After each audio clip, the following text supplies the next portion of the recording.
नमस्कार दोस्तों, बुक्स पथ पर आपका स्वागत है। दोस्तों, बिहार सिविल कोर्ट क्लर्क के एग्जाम से संबंधित यहाँ पर महत्वपूर्ण अपडेट है आपके लिए, जिसमें मुख्य रूप से प्री का रिजल्ट हो गया, मेंस का एग्जाम हो गया। इसके अलावा अन्य अपडेट है जिसमें मुख्य रूप से यहाँ पर देखिए जो आपके सिविल कोर्ट के कर्मचारी हैं उनके तरफ से फिर से यहाँ पर स्ट्राइक आपका जो है शुरू यहाँ पर किया जा रहा है, उसके बारे में बात करेंगे।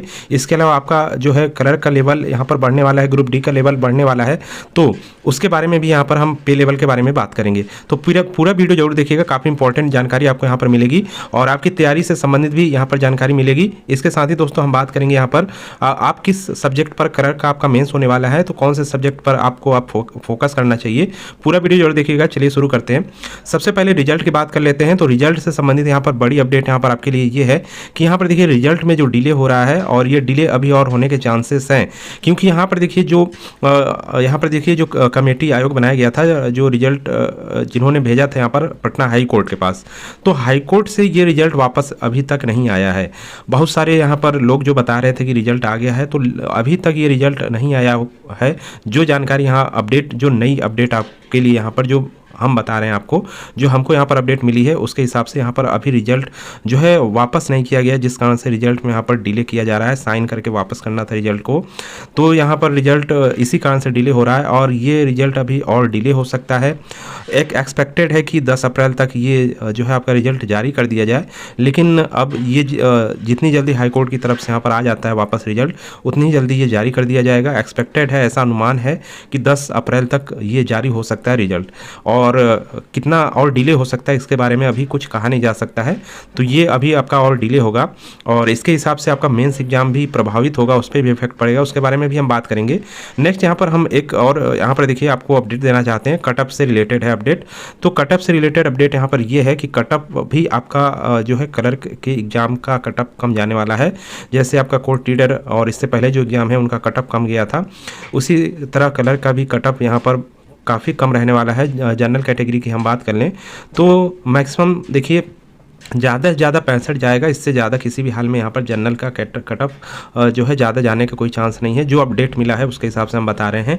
इसके अलावा यहाँ पर देखिए अब बात करते हैं दोस्तों, देखिए स्ट्राइक और यहाँ पर जो पे लेवल है उसके बारे में। तो स्ट्राइक देखिए फिर से यहाँ पर शुरू किया जा रहा है। जैसा कि आप सभी को पता है कि जनवरी में ये स्ट्राइक हुआ था आपका, और फिर जो है एक जो इनका यूनियन संघ होता है, जो लेबर संघ होता है, जिसमें आपके ग्रुप सी ग्रुप डी के जो कर्मचारी शामिल रहते हैं, उनका संघ एक बना रहता है, तो उनकी तरफ से स्ट्राइक किया जाएगा। पूरे बिहार के सिविल कोर्ट में ये आपका स्ट्राइक होगा। और इससे पहले भी जनवरी में आपका किया गया था जो स्ट्राइक, उसमें भी देखिए प्रमुख मांगे क्या रखी गई थी, जिसमें मुख्य रूप से कुछ मांगे आपकी थी, जिसमें अनुकंपा पर नौकरी यहाँ पर थी, अनुकंपा की नौकरी हो गई। इसके अलावा यहाँ पर देखिए जैसे कि आपका ये जो पोस्ट होता है सीडी, यानी कि जो कर्मचारी वगैरह होते हैं, मुख्य रूप से क्लर्क की बात करें तो इनको न्यायिक कैडर जो है देने की मांग यहाँ पर जो है की जा रही थी। न्यायिक कैडर मिल जाएगा, तो यहाँ पर देखिए न्यायिक कैडर मिलने से क्या हो जाएगा कि पावर में आपके बढ़ोतरी हो जाएगी। अभी जो पावर है आपके वो तो है ही, लेकिन यदि न्यायिक कैडर यहाँ पर मिल जाता है तो आपके पास काफ़ी ज़्यादा यहाँ पर पावर हो जाएगी, पावर में बढ़ोतरी हो जाएगी। इसके अलावा यहाँ पर पे लेवल में भी बढ़ाने की बात की जा रही है, इसको पे लेवल 6 करने की बात की जा रही है। इसका मतलब ये है कि आपके वेतन में भी यहाँ पर बढ़ोतरी होगी। तो ये जनवरी में जो स्ट्राइक किया गया था इन्हीं सब चीज़ों के लिए था। तो उसमें कहा गया था बाद में जो है कि 1 मार्च से आपका ये चीज़ें इस पर विचार किया जाएगा और लागू किया जाएगा, लेकिन अभी तक कुछ जो है नहीं हुआ है। इस कारण से दोबारा यहाँ पर क्या किया जा रहा है, जो मजदूर यानी कि जो संघ है, यानी कि जिसमें कर्मचारी जो संघ है, जिसमें सीडी जो कैटेगरी आते हैं लोग उसमें, तो जो सिविल कोर्ट के जो है कर्मचारी हैं उनकी तरफ से फिर से यहाँ पर स्ट्राइक इन्हीं सब चीज़ों को लेकर यहाँ पर फिर से स्टार्ट किया जाना है। इसके लिए आवेदन भी दिया गया है, तो ये जल्द ही आपका स्टार्ट होने वाला है स्ट्राइक भी, जिसमें आपका पे लेवल 6 किए जाने से रिलेटेड संबंधित बातें हैं। इसके अलावा अनुकंपा है, न्यायिक कैडर है, कई सारे बातें उसमें हैं। जो पिछले आपका स्ट्राइक हुआ था उसको देख लीजिएगा, उसमें काफ़ी 5-6 मांगी रखी गई थी, तो वही फिर से मांग यहाँ पर की जा रही है। और क्योंकि वेतन यहाँ पर काफ़ी कम है, ग्रेजुएशन लेवल की यहाँ पर ये जॉब है आपकी, और ग्रेजुएशन की तरफ से मतलब ग्रेजुएशन लेवल से भर्ती की जा रही है, लेकिन जो है वेतन काफ़ी यहाँ पर कम है, तो वही वेतन से संबंधित यहाँ पर आपका मांग की जा रही है। तो स्ट्राइक फिर से आपको देखने को मिल सकती है अप्रैल ये मंथ में। अब इसका इफेक्ट क्या होगा रिजल्ट पे, तो इसका इफेक्ट ज़्यादा आपका कोई नहीं है, क्योंकि जो चीज़ है, क्योंकि जो समिति बनी है, जो आयोग बनाया गया है, एग्ज़ाम कंडक्टिंग के लिए, उसका किसी से कुछ लेना देना नहीं है।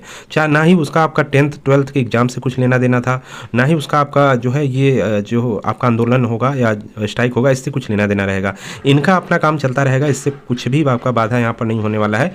बस ये है कि चीज़ें यहाँ पर जो है वो सही से हो नहीं पा रही हैं। जैसे कि अब हाई कोर्ट में गया है रिजल्ट बनकर सिग्नेचर के लिए, तो उससे वापस जैसे ही आएगा तो इन लोगों का रिजल्ट जारी यहाँ पर कर दिया जाएगा। तो ये सब चीज़ें यहाँ पर डिले हो रही है, इस कारण से डिले होगा। बाकी कोई मैटर यहाँ पर आपका नहीं है कि किस कारण से ये, जिस कारण से आपका ये रिजल्ट डिले हो रहा है, कोई कारण अन्य नहीं है।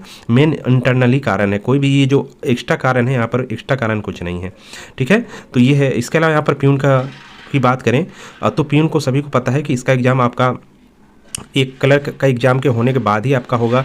अब यहाँ पे क्लर्क में डिले होगा तो इनका भी डिले होगा। इनका लग रहा था मई में एग्ज़ाम हो जाएगा, कंडक्ट करा लिया जाएगा, लेकिन मई में अब देखिए, अब हम बात करेंगे क्लर्क के मेंस एग्ज़ाम की। तो यहाँ पे देखिए मेंस एग्ज़ाम देखिए, अब जैसा कि आप यहाँ पर रिजल्ट में डिले देख सकते हैं, तो ये अब इसका एक्सपेक्टेड आप मान सकते हैं कि एग्ज़ाम लास्ट के अप्रैल वीक में नहीं होता है, तो फिर आपका ये एग्ज़ाम जो है मई मंथ में जा सकता है। ठीक है, ये हम आपको एक्सपेक्टेड बता रहे हैं। बाकी जितनी जल्दी रिजल्ट आएगा उतनी ही जल्दी आपका एग्ज़ाम कंडक्ट कराया जाएगा। तो बाकी अब अनुमान हम लगा सकते हैं, क्योंकि रिजल्ट ना आने का कारण, डिले ना होने के कारण ये आपका एग्ज़ाम भी मेंस का डिले होगा। तो ये है। उसके बाद अब प्यून की बात करें तो प्यून का जो मई में यहाँ पर जो है एक एक्सपेक्टेड डेट थी कि मई में एग्ज़ाम हो जाएगा, तो भी अब यहाँ पर डिले होता हुआ दिखाई दे रहा है। अभी आपका मई के बाद में जून के बाद भी ये जा सकता है, यानी कि यहाँ पर अब प्यून के एग्ज़ाम के लिए 2 से 3 महीने यहाँ पर मान के चलिए डिले हो जाएगा। अब 2 से 3 महीने तक ये एग्ज़ाम आपका नहीं होने वाला है। चुनाव से पहले ये आपका एग्ज़ाम हो जाएगा, इतना है कि प्यून का एग्ज़ाम आपका चुनाव से पहले हो जाएगा। अब यहाँ पर बात करें क्लर्क वाले जितने भी अभ्यर्थी हैं वो क्या पढ़ें, क्योंकि देखिए एक होता है कि आप जोश में रहते हैं, नया नया जब रहता है तैयारी रहती है, लेकिन जैसे जैसे चीज़ें डिले होती जाती हैं वैसे वैसे जोश भी आपका यहाँ पर कम होता जाता है। तो देखिए अभी आपको क्या करना है कि जीके जीएस के क्वेश्चन आपको पढ़ना है। तो हम अपने चैनल पे वीडियो के माध्यम से जीके जीएस के क्वेश्चन करा रहे हैं, इसको आप ज़्यादा से ज़्यादा यहाँ पर अभी रीड कीजिए। बाकी चीज़ पे आप जो है एक इंग्लिश है, इंग्लिश पे थोड़ा फोकस कर लीजिएगा, जीके जीएस और इंग्लिश पे। ये सब ऐसे हैं सब्जेक्ट जिनको आपको डायरेक्ट उसका आंसर लिखना है। तो डायरेक्ट आंसर लिखने वाले में चीज़ें आपको ज़्यादा तैयार करनी रहती है। जिसमें ऑप्शन 4 होता है, वो चीज़ें आप 4 ऑप्शन वाली चीज़ें कम भी तैयार करेंगे तो वहाँ ऑप्शन देख के सही कर देंगे, लेकिन जो लिखने वाली डायरेक्ट चीज़ें हैं वो आप भूल जाएंगे। तो अभी आप जीके और इंग्लिश पे फोकस कीजिए। इंग्लिश में मुख्य रूप से वोकैब्स पे आप फोकस आपको करना है। तो ये चीज़ें आप क्लर्क और जो है प्यून वाले जो हैं वो अभ्यर्थी भी धीरे धीरे कुछ ना कुछ पढ़ते रहें, जिससे उनकी तैयारी कंटिन्यू रहे। क्लर्क की भी हम बात करें, जो लोग अभ्यर्थी जितने भी हैं वो लोग भी थोड़ा थोड़ा भी यहाँ पर पढ़ेंगे, क्योंकि अब मान लीजिए कि एग्ज़ाम में कम से कम अब आपका 1 मंथ तो लगेगा। अब आने वाले समय में यदि रिजल्ट 10 तारीख तक भी आता है तो कम से कम 20 दिन आपको मिलेगा। जो अपडेट मिला है कि 20 दिन मिलेगा, अपडेट के माध्यम से बताया गया है कि लगभग 20 दिन आपको मिल जाएगा रिजल्ट आने के बाद। तो लगभग 30 डेज आपका यहाँ पर देखिए चला जाएगा। तो आप थोड़ा थोड़ा इसमें पढ़ेंगे तो भी आपकी तैयारी यहाँ पर अच्छी हो जाएगी, और वहाँ पर चीज़ें आप लिख लेंगे तो आपके अच्छे मार्क्स यहाँ पर आ जाएंगे। दोस्तों एक हम सेपरेट वीडियो बता देंगे जिसमें आप मेंस में कितना स्कोर करें, मेंस में क्या क्या चीज़ें आपको अन्य फोकस होना चाहिए, और एक सेफ स्कोर बताएंगे कि इतना आपको लाना है जिससे आपका 100% यहाँ पर मेंस में सिलेक्शन हो जाएगा। और ज़्यादा यहाँ पर मेहनत की नहीं ज़रूरत है, लेकिन आप थोड़ा थोड़ा भी करेंगे तो भी आप यहाँ पर अच्छा स्कोर कर सकते हैं और जो है कट ऑफ क्लियर कर सकते हैं, मेरिट में आपका नाम आ सकता है। तो मेन मेरिट में नाम लाना होता है जिससे आपका फाइनल सिलेक्शन हो जाए। तो उसके लिए भी हम स्ट्रेटजी वीडियो यहाँ पर हम मेंस के लिए बना देंगे। बाकी आपकी इस पूरे जो है मामले पे क्या राय है कमेंट जरूर करिएगा। मिलते हैं नेक्स्ट वीडियो में। इस वीडियो में इतना ही।